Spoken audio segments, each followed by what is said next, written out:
Olá, seja muito bem-vindo a mais um programa Palavra Aberta.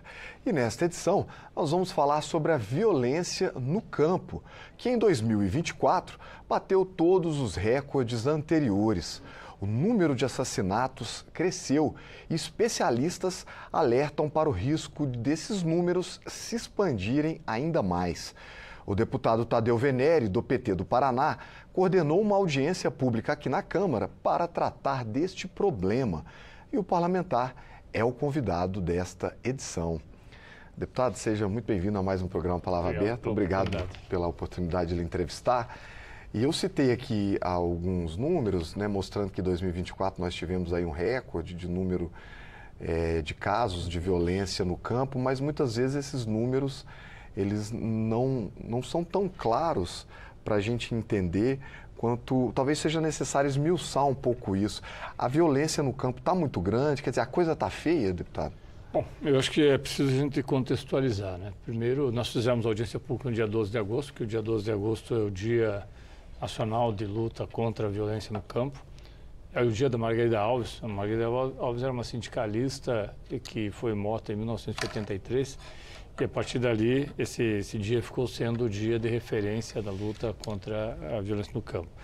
O ano 2024 talvez tenha sido, na última década, o ano mais violento que nós tivemos. Um pouco por conta de tudo que aconteceu nos últimos anos, quer dizer, um estímulo à violência, inclusive com o ex-presidente Jair Bolsonaro, dizendo que não haveria 1 milímetro de terra regularizada nesse período, ou seja, quando nós falamos de terra, não estamos falando só de sem terra, que seria o grupo mais conhecido, né? Nós estamos falando de regularização de terras indígenas, de terras públicas, de terras de quilombolas.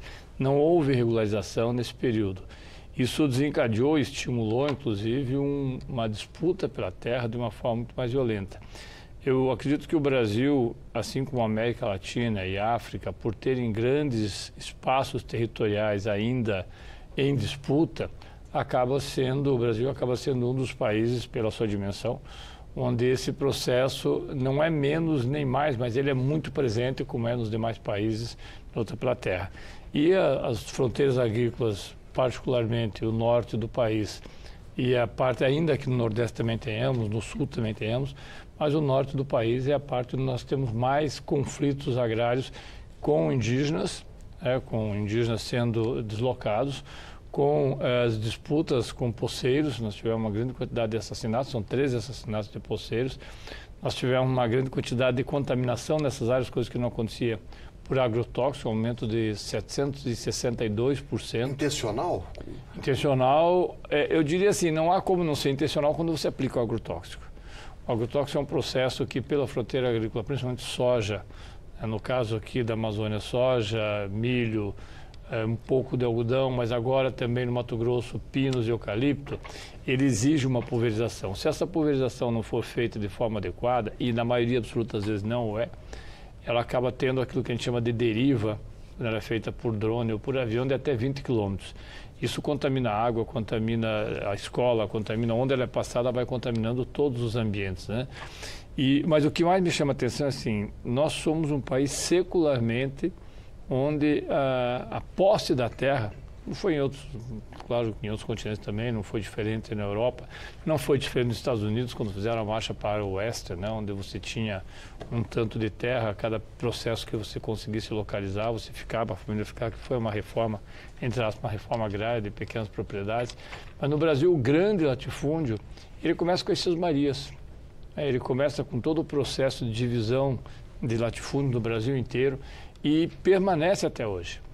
Agora, deputado, como é que essa violência ocorre? É sistema de emboscada? É confronto direto? Entre quem esses conflitos estão acontecendo e de que forma esses assassinatos, essas agressões são consumadas? Primeiro, a gente tem que lembrar assim, que a disputa pela terra é entre aqueles que já estão na terra e aqueles que pretendem tomar a terra. Muitas dessas terras são terras públicas. Até antes nós conversávamos dos processos movidos contra aqueles que usurparam, que tomaram terras públicas, apenas 7% chegaram ao fim. 7% de todos os processos até o presente momento que foram feitos, só 7% que chegaram ao fim, ou seja, que retiraram as pessoas que houve algum tipo de penalização.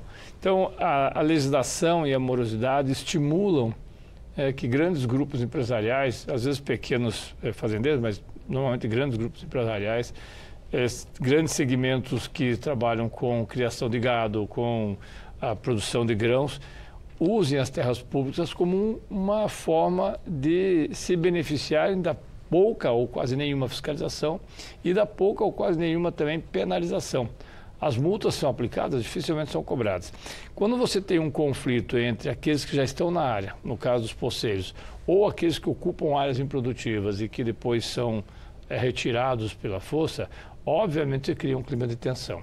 A maior parte dos assassinatos são feitos por arma de fogo e feitos por grupos contratados, de pistoleiros contratados para eliminar lideranças, principalmente lideranças sindicais e lideranças indígenas. Como é que está essa questão da arma no campo? A gente sabe que houve umas variações ali na legislação, endurecerem algumas questões e outras parece que afrouxaram. O campo está muito armado. Nós estamos falando de arma legal, né? Nós estamos falando de arma legal é uma coisa. O que você tem no campo é uma grande quantidade de armas ilegais, armas que não deveriam estar lá.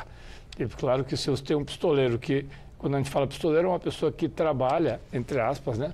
Que vive de executar tarefas que são contratadas por ele de eliminar pessoas.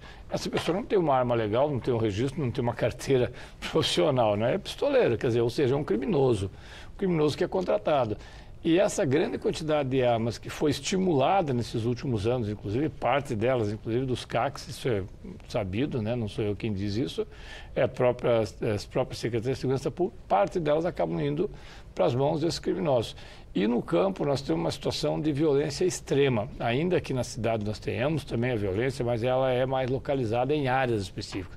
No campo, das vezes que eu acompanhei os processos todos, são feitas contra famílias inteiras ou contra comunidades inteiras. Seja ele o poceiro, seja ele aquele que ocupou a terra, ou seja o indígena. Eu dou o caso nosso do Paraná, que nós tivemos por 2 vezes com indígenas. O último foi o filho de um cacique na região do Paraná, região noroeste do Paraná, que foi decapitado, né, por conta da disputa pela terra. Decapitado e colocado sua cabeça numa estaca em frente à aldeia. Quer dizer, essas coisas acontecem com muita violência. Agora, deputado, a gente percebe então 2 movimentos muito nítidos. O primeiro, a luta, trabalhadores sem terra, contra fazendeiros, isso é espalhado quase que no país todo. E você tem um conflito ali no norte, que já é entre indígenas, entre poceiros, entre pequenos fazendeiros que às vezes estão ali há décadas, uns têm títulos, outros não têm.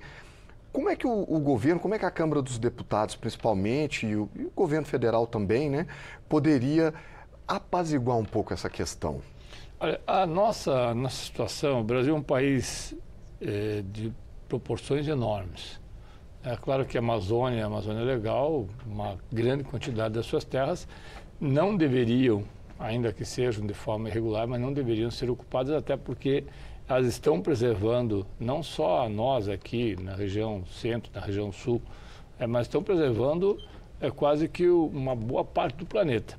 E devem continuar assim. E aí quando se pergunta se isso não seria um contrassenso, você não tocar, é que a floresta em pé, isso é comprovado, dá muito mais rendimento do que a madeira retirada, o fogo e posteriormente, né, o gado que é colocado e algumas vezes depois a própria cultura de grãos.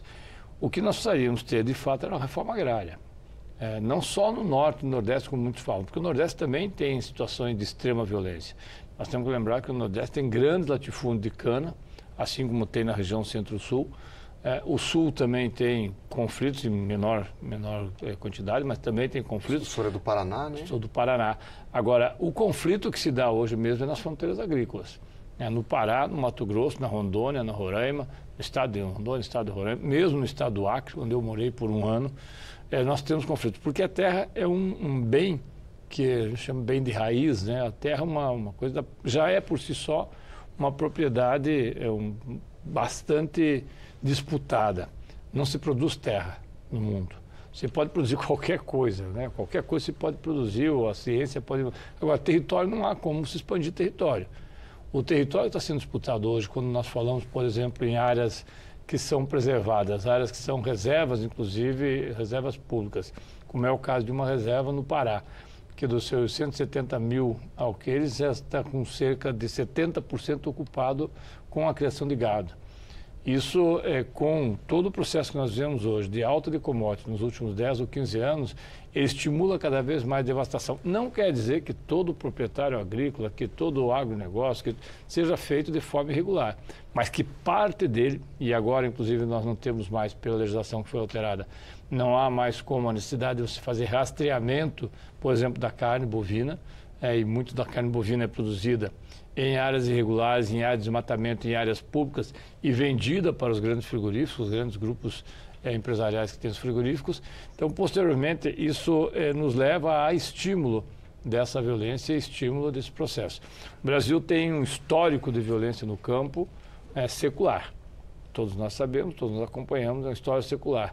Agora, neste período que nós estamos vivendo, é inconcebível que você tenha um grande grupo empresarial, ainda que, do ponto de vista jurídico, consiga retirar 10, 20, 100, 200 famílias de uma área, para ter essa área praticamente com uma produtividade muito baixa, porque a nossa legislação ainda é uma legislação de décadas atrás, quando ela diz como que a terra é produtiva. Basta você ter 2 ou 3 cabeças de gado e um alqueire, ela passa a ser produtiva.